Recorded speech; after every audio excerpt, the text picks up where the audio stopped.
A lot goes into making a perfect French omelet.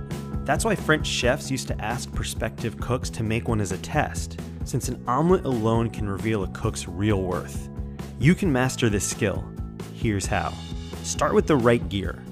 You need a pan in absolutely perfect condition. In old French kitchens, that'd be a carbon steel skillet. But today, nonstick works great. For a 3-egg omelet, an 8-inch skillet is what you need. A scratched or damaged skillet is not going to work here, because the eggs are going to stick and ruin your omelet. You'll also need a fork. You can use a metal one, but a plastic fork will be more gentle on your nonstick skillet surface. Beat 3 eggs with salt just until no traces of whites remain. A lot of people say not to add the salt until the last minute, but they're wrong. Adding it in advance helps keep the eggs tender. Melt a pat of butter until foamy but not browned. In the most classic method, you do this all over high heat. But until you've mastered the technique, moderate heat is the way to go. Now add the eggs and begin stirring rapidly with a fork, making sure its tines are pointing up.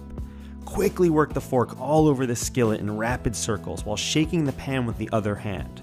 The more you agitate the eggs, the more you'll get tiny curds that are custardy and creamy, not big and fluffy. Pull any wispy edges back into the eggs as you go. You want to stop scrambling right when the eggs are custardy and nearly set, but not so cooked that they break apart into actual scrambled eggs. Give them another few seconds over the heat, then lift the skillet using an underhand grip on the handle and roll the omelet down over itself. If the eggs are still a little loose, you can hover them over the heat like this for a few extra seconds to help set them more. Now use the fork to gently lift the bottom lip of the omelet, sealing it shut. Roll the omelet out onto a plate, adjusting it so that the seam is on the bottom. If you want, you can use a clean towel to fix the omelet's form a little more.